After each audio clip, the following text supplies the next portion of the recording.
Good morning, students. In this classical mechanics class, I want to clear about some of the topics: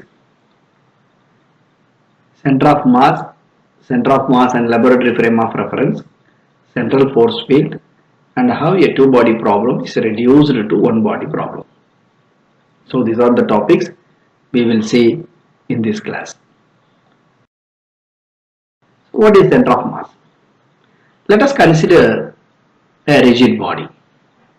A rigid body is nothing but the combination of more number of particles.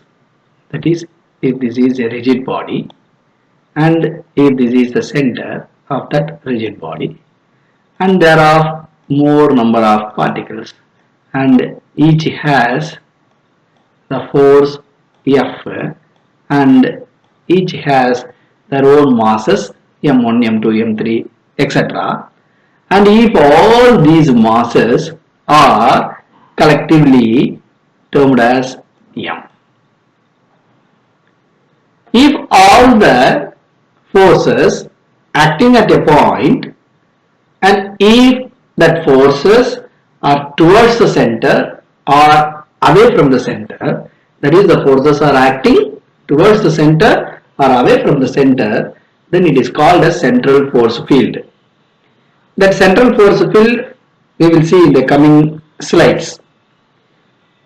Now here, what is center of mass?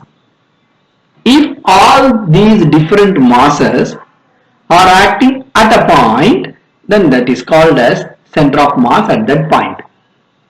If some of the external forces are acting on the system and at the point, then according to second law of Newton, F is equal to dp by dt.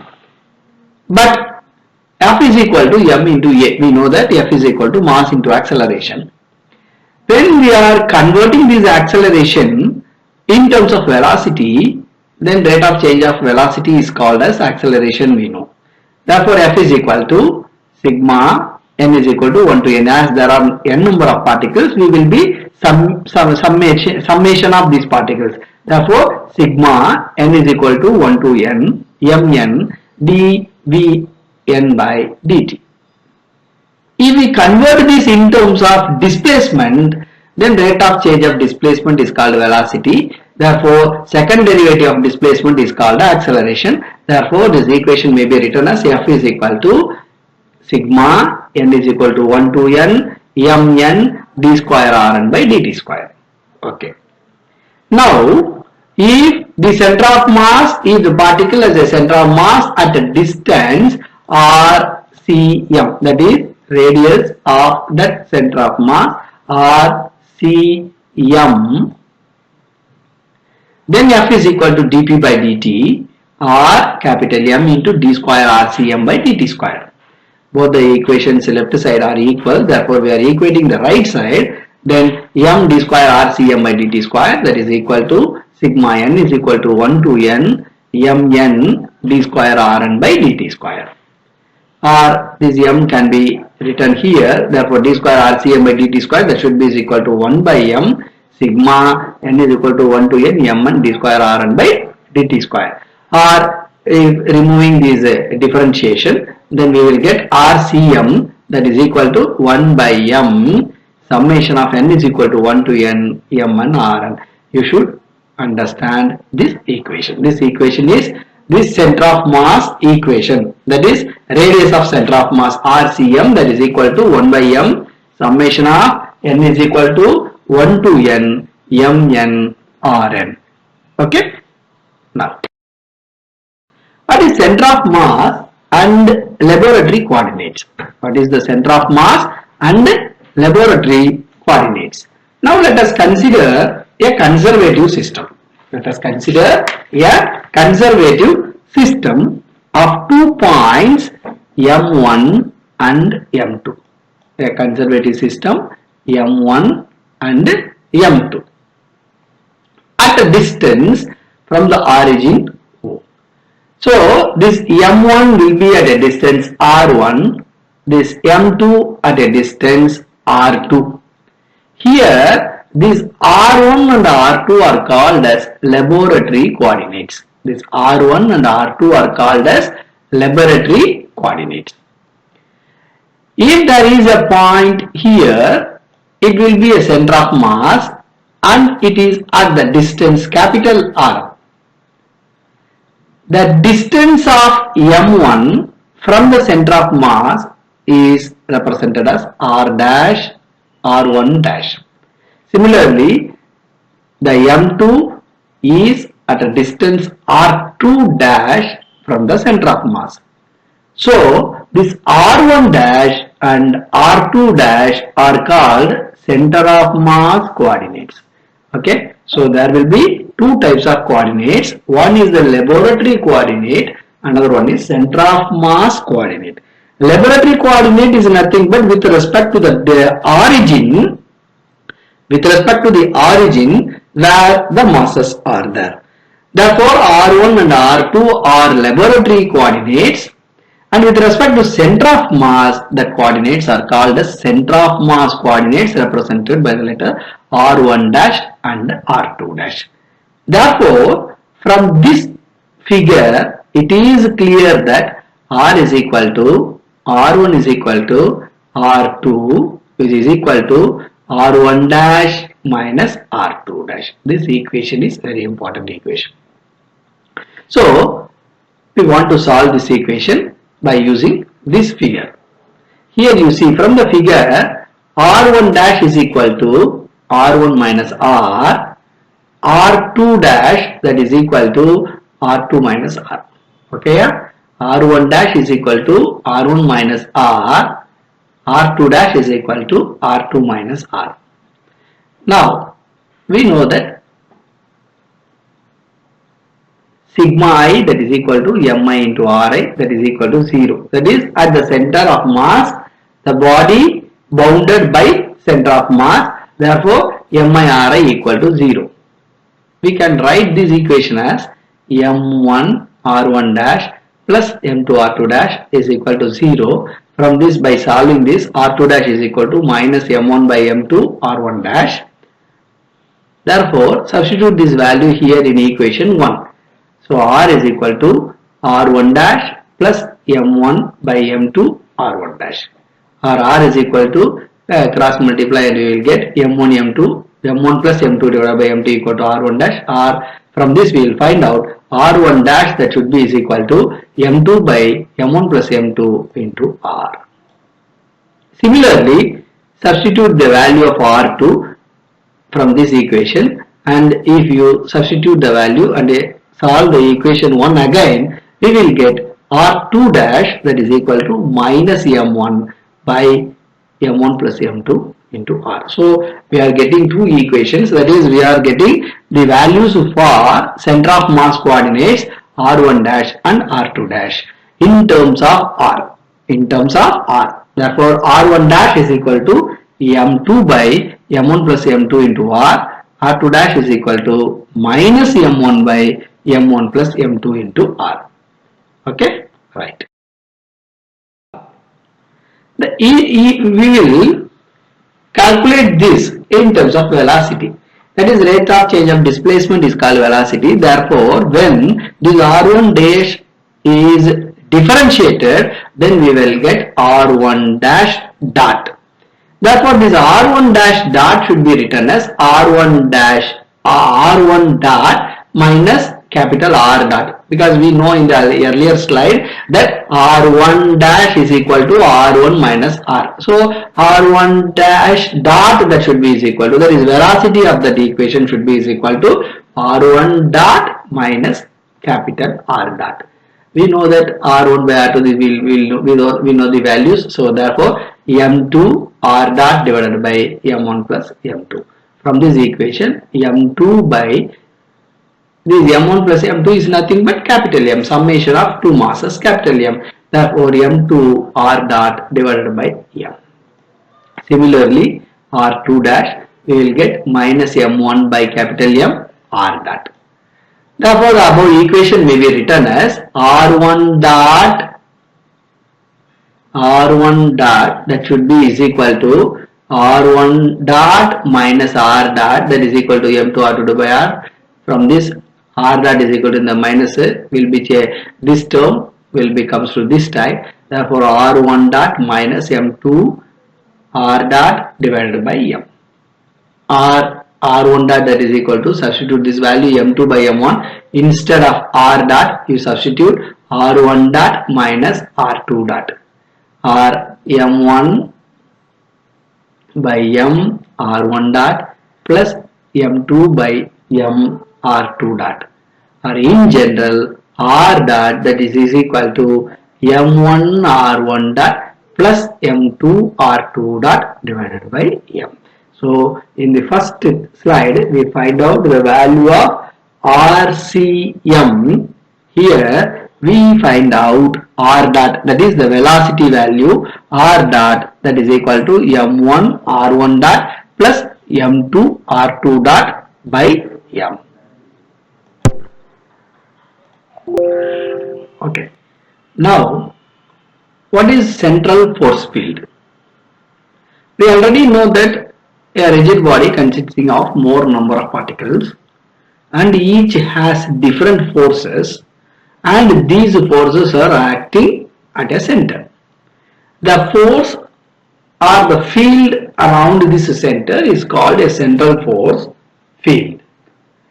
This central force field is always directed away or towards a fixed center, and this magnitude of this force is a function of distance from that fixed center.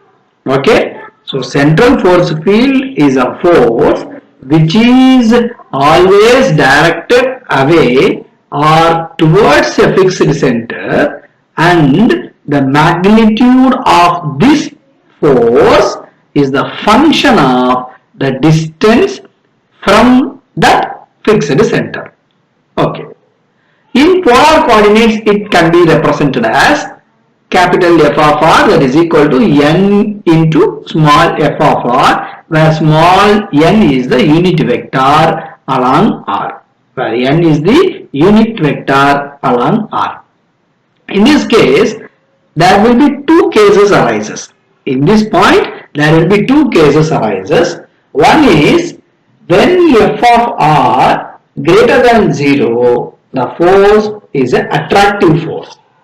If f of r less than 0, the force is a repulsive force. Therefore, in the central force field there will be two types of forces arises. One is a attraction force, another one is a repulsion force.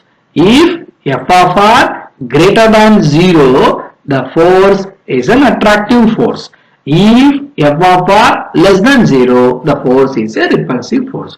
Okay, so these are the central force field. What are the examples of central force field?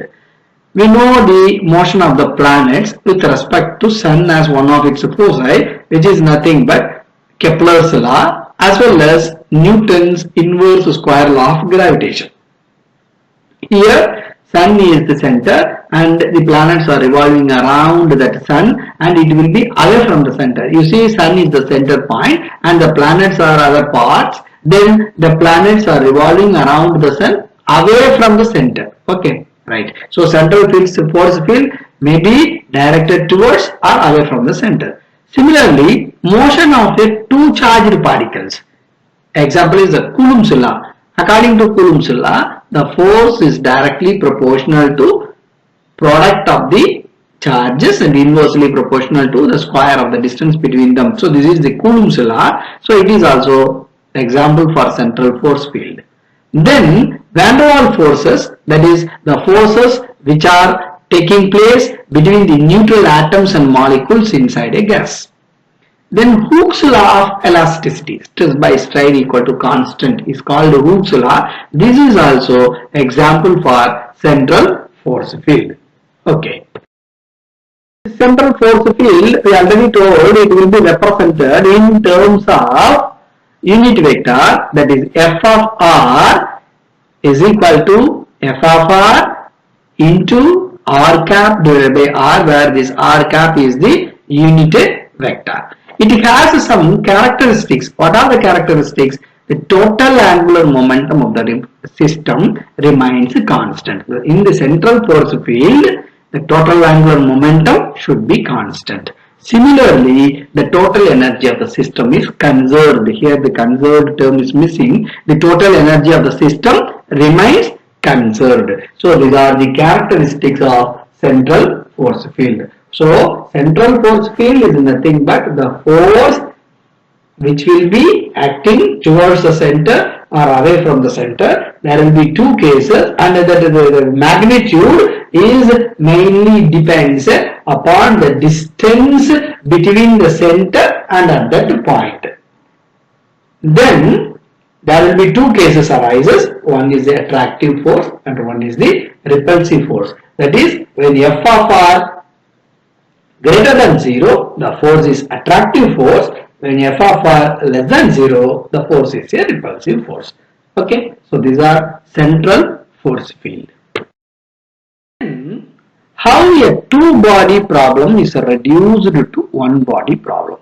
How a two-body problem is reduced to one-body problem. For this, let us consider two particles. One is a heavier particle, another one is a lighter particle. So we are taking two particles. In that two particles, the mass one is higher, the mass of the another particle is lighter. According to third law of Newton, the central force field acting on both the particles are the same, but the acceleration of the heavier particle will be too small than compared with the lighter particle. So according to third law, what it tells, when we are giving a force, we will get a same force but in the opposite direction. Magnitude is the same but direction is different. So in this case, the acceleration of the heavier particle will be too small. Acceleration of the heavier particle is too small then compared with the lighter particle. So the heavier particle will be neglected because since it is very small, the value of that particle will be neglected and it will be considered at rest. By locating the origin at the heavier particle, the problem of the two bodies simply reduced to one body problem. Can you understand? Now we are removing the heavier particle. We are removing the heavier particle means, as it is a very small value, it will be considered as origin. So in two body, heavier body and a lighter body, one body is considered as at the origin. So remaining one is the only one body. Therefore, this two body problem is simply reduced to one body problem. Now we will calculate or we will solve this two body problem into one body problem in this way. How? Here let us consider this diagram. We already saw this diagram in the center of mass and laboratory frame of reference. The same diagram we are using here. That is, there is an origin and there is a center of mass, and these R1, there will be two masses, M1 and M2, M1 at the distance of R1, M2 at the distance of R2, then the center of mass at the distance of capital R. Then this M1 is at a distance of R1 dash from the center of mass. Similarly, this M2 at a distance of R2 dash from the center of mass. One is considered of the center of mass and about the center of mass. So two cases arises. A force of the center of mass due to center of mass and the force due to center of mass and above the center of mass. About the center of mass. Therefore, since we are taking two bodies, the degrees of freedom for one body is 3. Similarly, the degrees of freedom for another body is 3. Therefore, total degrees of freedom for this motion is 6. First three is due to motion of center of mass, and another 3 degrees of freedom is due to motion about the center of mass. So two cases arises, one due to the motion of the center of mass, another due to motion about the center of mass. So motion due to center of mass 3 degrees of freedom, motion about the center of mass 3 degrees of freedom, totally 6 degrees of freedom in that case. Now how we solve this? The position vector of center of mass will be capital R. The position vector will be capital R. This capital R, which is nothing but R1 minus R2. R1 minus R2.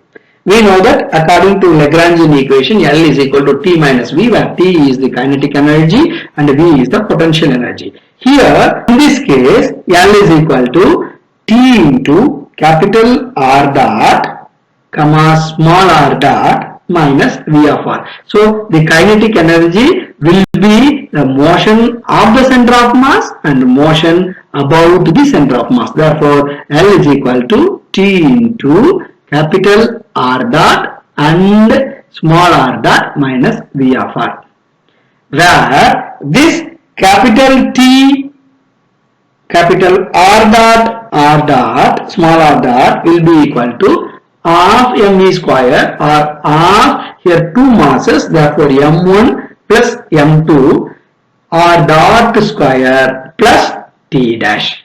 Okay, are you understand this equation 1? So this kinetic energy part will be half m1 plus m2 r dot square plus T1, r dot square plus T1. That is, the kinetic energy of the system is the sum of kinetic energy of motion of the center of mass and the kinetic energy of motion about the center of mass T dash. Now we want to calculate the value of T dash and substitute in the above equation, then we will get the answer.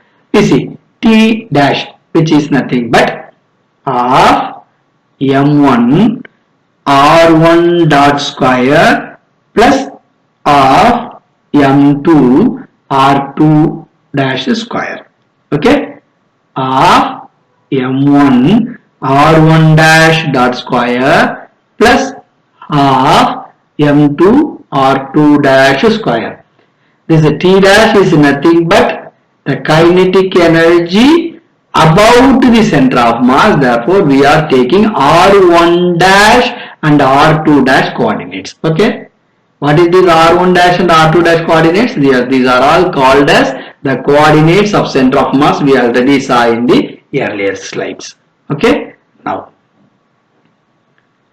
the difference vector is the things now what I am going to teach. We already saw in the earlier slides. The same derivation I am here calculating. R is equal to R1 minus R2, that is equal to R1 dash minus R2 dash. Then sigma I mi ri dash square, that is equal to 0, or m1 r1 dash plus m2 r2 dash is equal to 0. From that we will calculate the value of r2 dash. Similarly r1 dash. So r2 dash, r1 dash is equal to m2 divided by m1 plus m2 into r. R2 dash is equal to minus m1 divided by m1 plus m2 r, which will I already taught in the earlier slides. Now substitute the value here. Therefore, T is equal to half m1 m2 r dot square plus, instead of T dash you should submit half m1 r1 dot square plus half m2 r2 dash dot square. Substitute the value of r1 dash and r2 dash in this equation, and if you solve the equation, you will get T is equal to half mr dot square. You see this equation, T is equal to half m1 plus m2 r dot square plus half m1 m2 divided by m1 plus m2 r dot square. This is capital R dot square. This is small r dot square. Okay. Now m1 m2 is nothing but capital M. m1 m2 divided by m1 plus m2 is equal to the reduced mass equation. We know it is represented by the letter mu. Therefore, T is equal to half mr dot square plus half mu r dot square. Are you understand this equation? Yes. Therefore, the Lagrangian now can be written as L is equal to, instead of T, you submit this value. That is, T means this value of mr dot square plus of mu r dot square minus V of r. We will consider this equation number 5. Okay. Therefore, the Lagrangian equation for this motion is of m r dot square plus of mu r dot square minus V of r. Okay. Now, but here the component of r is a cyclic coordinate. Component of r is a cyclic. Since it is a cyclic, that capital R will be neglected. So what are the things can be written? D by dt of dou L by dou R dot minus dou L by dou R is equal to 0. This is one equation. Then d by dt of dou L by dou small r dot minus dou L by dou R, that is equal to 0. Do you understand this equation? Okay. Now, differentiate the above equation 5. What is the above equation? L is equal to half mr dot square plus half mu r dot square minus V of r. Now, differentiate that equation with respect to d by dt with respect to this equation, that is d by dt of dou L by dou R dot minus dou L by dou R. If you substitute, if you differentiate that equation 5, you will get d by dt of mr dot, that should be is equal to 0. Then d by dt of mu r dot plus dou V by dou R, that should be is equal to 0. You just don't be confused. This equation 5 can be differentiated with respect to this equation 6 and 7. D by dt of dou L by dou R dot. When dou L by dou R dot means there will be formula is of mr dot square. So of m r dot square means 2 r dot, 2 will be cancelled. So the remaining thing is m r dot. Dou mu r, it is a small r. When you are differentiating with respect to capital R, that term will be becomes a 0. Therefore, the remaining term is d by dt of m r dot. Similarly, for small r dot, with respect to small r, when you are small r dot when you are differentiating, you will get the equation number 9. From these, equation 8, d by dt of m r dot equal to 0 means differentiation of a constant is 0. We know that the differentiation of a constant will be a 0. Therefore, m r dot is equal to a constant. Therefore, r dot is a constant. So, what is the remaining term? Mu r. Mu r is nothing but the function of potential energy. Mu r is nothing but the function of potential energy because r dot is a constant. So, reducing that equation 5. Now, you substitute the value, that is m r dot is a constant. Then the remaining value is what will happen? Capital L is equal to half mu r dot square minus V of r. That capital R dot term will be neglected. Therefore, equation 5 will be changed as equation 10. That is L is equal to half mu r dot square minus V of r.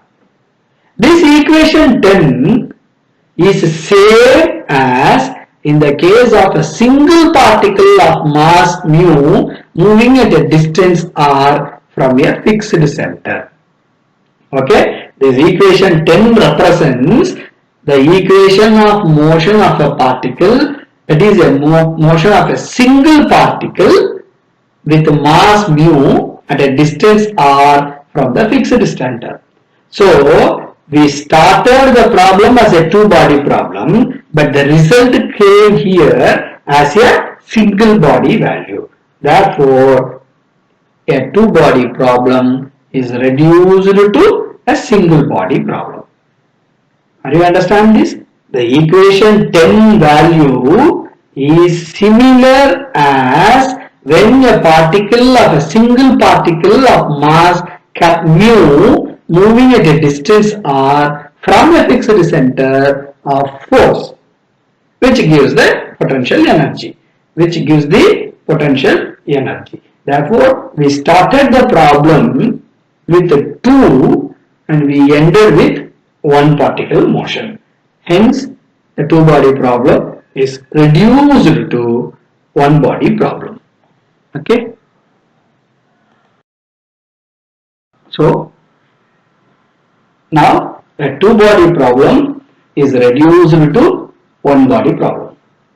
So, in this class, we saw about the center of mass and the laboratory frame of reference, then the central force field, and then how a two body problem is reduced to a single body problem. Okay, so in the next class I will teach with other topic. Okay, thank you.